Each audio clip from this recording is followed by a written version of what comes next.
नवी मुंबई मनपाच्या ऐरोली प्रसूतीगृहात चुकीच्या उपचारामुळे एका महिलेचा मृत्यू झाल्याचा तर दुसरी महिला गंभीर असल्याचा आरोप केला जातोय। उपचारावेळी चुकीचा डोस दिल्याचा आरोप नातेवाईकांनी केलाय।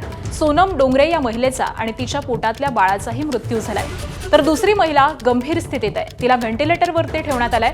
दरम्यान डोंगरे कुटुंबियांनी पार्थिव ताब्यात घेण्यास नकार दिलाय। शवविच्छेदन नवी मुंबई पालिका रुग्णालयात न करता मुंबईतील रुग्णालयामध्ये करण्याची मागणी नातेवाईकांनी केली आहे। डॉक्टरांवरती डबल मर्डर केस लावण्याची पती आणि नातेवाईकांकडून मागणी करण्यात येते। त्याबरोबरच उपचारादरम्यान पत्नीला भेटू दिलं नाही असा आरोप देखील पतीने केलाय।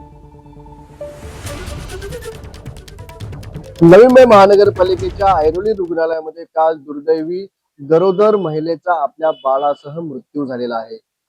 सोनम डोंगरे यांचा मृत्यू झालेला आहे, तर दुसऱ्या ज्या महिला आहेत रिचा मिश्रा यांची स्थिती अत्यंत नाजूक असून त्या व्हेंटिलेटरवरती आहेत। एकच्या सुमारास एक इंजेक्शन दिलं होतं माझ्या वाईफला। इंजेक्शन दिल्या माझी वाईफ जागेवरती बेशुद्ध पडली आणि त्यांनी आम्हाला फक्त बाहेर सांगितले की तुमची वाईफ बेशुद्ध पडली। तर आम्ही शहरभर आतमध्ये येण्याचा पूर्ण प्रयत्न करत होतो, पण त्यांनी आम्हाला अजिबात आतमध्ये सोडलं नाही। बोलले की नॉर्मल याच्यामध्ये म्हणजे होत असतं असं एका दोन पेशंटला, तर हे नॉर्मल आहे, काही तुम्ही काळजी करण्याचं टेन्शन नाही असे त्यांनी बोलले। आणि जवळजवळ 3 तास माझ्या वाईफला त्यांनी आतमध्ये काही केलं, मला काहीच खबर नाही करू दिली। त्यांनी मला आतमध्ये सोडलं नाही अजिबात, किंवा मला काहीच कुठल्याच प्रकारे त्यांनी हे नाही केलं। मी त्यांना वारंवार बोलत होतो की मी इकडनं मी हलवतो माझ्या वाईफला, मी दुसऱ्या दवाखान्यामध्ये घेऊन जातो, पण त्यांनी मला अजिबात रिस्पॉन्स दिला नाही। उडवडूचे उत्तरे दिली आणि मला आतमध्ये नातेवाईकांना मला दोघांना पण आतमध्ये येऊ दिलं नाही।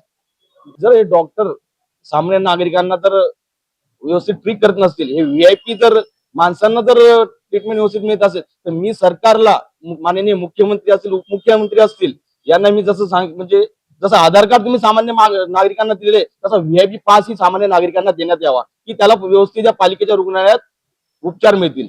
विनायक पाटील, एबीपी माझा, नवी मुंबई।